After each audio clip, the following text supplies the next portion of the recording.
Bismillahirrahmanirrahim. Assalamualaikum warahmatullahi wabarakatuh. Alhamdulillah pada siang hari ini kita bisa berjumpa kembali dalam pembelajaran daring PABP. Kita berharap dan mudah-mudahan hari ini lebih baik daripada hari kemarin. Kita tetap optimis, kita terus belajar, kita semangat bekerja dan juga giat ibadah sehingga hidup kita berkah dan diridhoi oleh Allah Subhanahu wa taala. Anak-anakku sekalian, pada hari ini kita akan membahas tentang meneladani perjuangan Rasulullah sallallahu alaihi wasallam di Mekah. Kita lihat peta konsepnya, yaitu ada substansi dakwah Rasul di Mekah, kemudian strategi dakwah Rasul di Mekah, kemudian nilai dan perilaku mulia. Selanjutnya menunjukkan sikap tangguh dan semangat dalam menegakkan kebenaran. Kita lihat yang pertama, substansi dakwah Rasulullah sallallahu alaihi wasallam di Mekah. Seperti yang kita ketahui, Islam lahir di Mekah. Allah Subhanahu wa taala menurunkan rasulnya, utusannya, yaitu Nabi Muhammad sallallahu alaihi wasallam, dibekali dengan firman-Nya yaitu Al-Quran. Beliau menerima wahyu pada usia 40 tahun.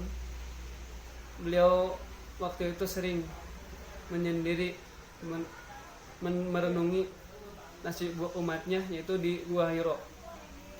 Beliau menerima wahyu yang pertama yaitu surat Al-Alaq ayat 1-5 yang bunyinya Bismillahirrahmanirrahim. Iqra bismi rabbikal ladzi khalaqal insana min 'alaq. Iqra wa rabbukal akram alladzi 'allama bil qalam 'allamal insana ma lam ya'lam.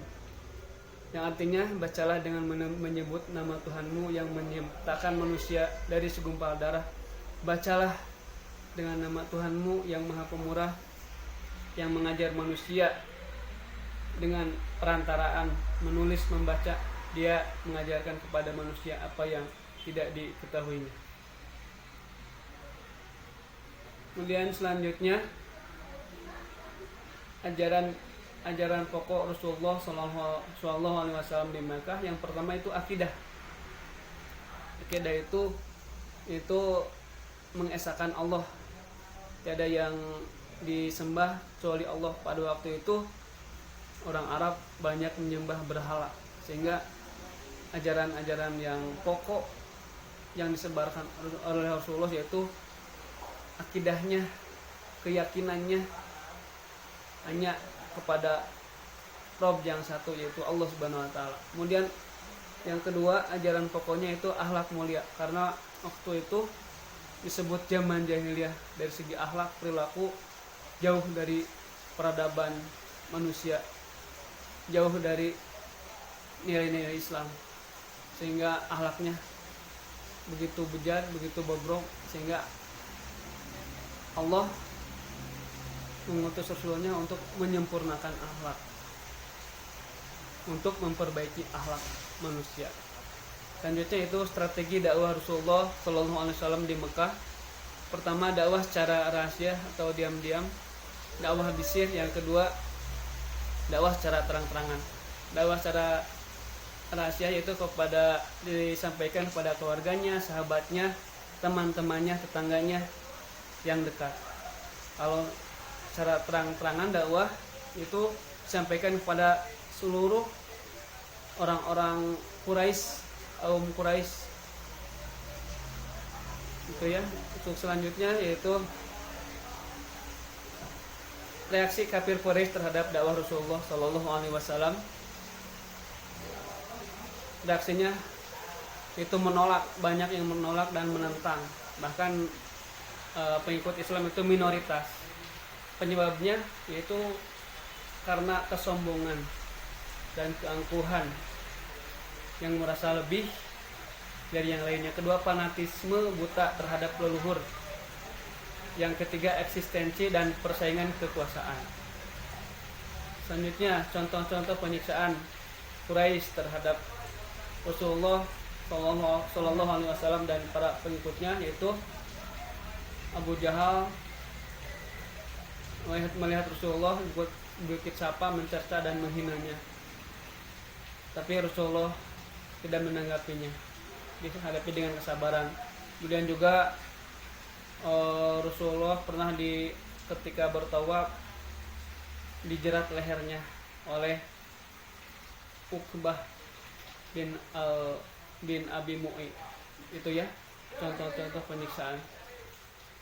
Untuk selanjutnya terjadi perjanjian Aqabah. Perjanjian Aqabah itu perjanjian antara Rasulullah dengan orang-orang yang datang dari Yasrib, karena kaum Quraisy suku-sukunya banyak yang menolak, sehingga Rasulullah beralih dakwahnya yaitu ke orang-orang Yasrib, sehingga banyak dukungan dari Yasrib, sehingga agama Islam sampai sekarang bisa menyebar. Salah satunya itu berkat terbukanya dakwah di Yasrib. Selanjutnya yaitu peristiwa hijrah kaum muslimin. Hijrah dilakukan karena terjadinya penyiksaan, pemboikotan terhadap orang muslim oleh orang kafir. Hijrah yang pertama itu ke Abyssinia atau Habsyi. Yang kedua hijrah ke Madinah atau Yasrib.